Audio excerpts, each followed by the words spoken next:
Hey guys, this is Jacolia of Jacolia Gems. Thank you for once again coming back to my channel. Welcome home, family. Now, if you happen to be new here, I definitely hope that you hear something today that would persuade you to stay.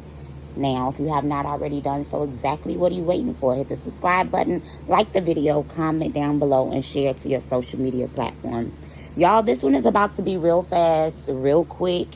Just a little intro to the video that I'm going to do because it's going to be super long, and I am really hoping and praying that CapCut does not play with me today, because this will be my third time attempting to do this video. Imagine pulling out your phone and you record, and it normally go real smoothly, and you record literally over 2 hours worth of deep stuff. It plays back in your camera roll perfectly fine, and then you go to upload it to CapCut and upload it to YouTube, and there's absolutely no sound. It is what it is, and that is perfectly fine. I just feel some type of way because I haven't posted an important video in a long time, and I know that y'all not here for the celebrity stuff or whatever. So, my bad. So this is what the video is going to be about. Let's just get into it. Just uno poquito, escuche. Amen.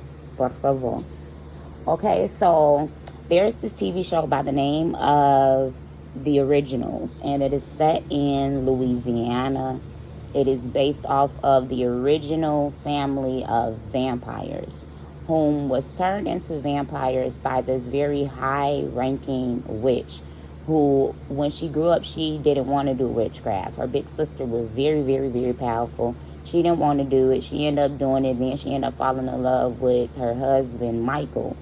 And her sister betrayed her. It's just a whole bunch of, like, background, right, y'all? But this TV show gives dates. This TV show is doing real witchcraft. This TV show gives oral traditions of the vampires, the witches, the wolves, when they came over into the Americas, if they were already here in the Americas, where they originated from, what language they're speaking. They teach on ancestral witchcraft, on black magic, on herbalistic witchcraft. Like, it's a lot of things. So there is this character who is arguably one of the strongest witches that was on the show, and his name is Papa Tunde.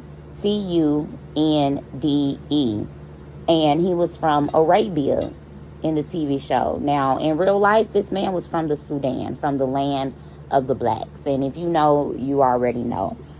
So he already knew about the level of witchcraft, which confused me as to why he was signed up to be in this TV show, because you're not ignorant to this stuff. And unfortunately, the man is dead today. So the word Tunde can trace back to a few different regions. So the word Tunde in Swahili and the Yoruba language means to restore, to resuscitate, to come back, to bring back to life. We begin to look at the meaning in Hungarian. The word Tunde means fairy or elf. This word was used in The Hobbit, in the book for the Lord of the Rings, to refer to some of those characters. And so y'all know when I made that 3-hour-long video about Celestial talking about the Elven Kingdom and all these other things, and she sounds super crazy, and I'm not saying she not, and I'm not saying she is. Not here to do this. I made that video for a reason, so that we can understand the words and the descriptive markers that we may call cherubim or seraphim. In another culture, they'll be called something else, right? So this witch in this show, he had twin boys, and he was known by this merchant mark. And I'm telling y'all, when I do the video, if I post pictures over it, because it's going to be long, so if I don't post pictures over it, I'm sorry, y'all. It takes a lot. But there are merchant marks that look identical to the markings that he would place on people's foreheads. And when you begin to look into the origins of the T or the cross, it is a tav in Hebrew. And it literally means marking, oath, covenant. It can be for a sign of death. So this also goes into Tammuz or Dumuzi, who is the shepherd god coming over from Mesopotamia, who was called the rising and the falling god. Because when the sun would reach its highest point during the winter solstice, that's when the dying Messiah or the suffering Messiah would be placed up on a stake or on a cross on a tall to reach its highest point. And when the Messiah, this is the rise of Messiah, and then when it would go into the ground for 3 days, that's when the sun would go to the other side of the equator and quote unquote disappear. And this is the explanation of the winter solstice. This is also the explanation of the messianic gods such as Tammuz and Osiris and Odin and Mithras, whom were born between December 20th and December 25th and venerated as rising and dying gods during that time. So when you begin to look at Papa Tunde, he would draw that symbol on the forehead as a portal, but he would draw the same symbol on the floor in a circle. Circles are drawn to open up spaces, and this is why the prayer circle and holding of hands is seen in Tibetan shamanism. It is seen in Wicca. It is seen in the church.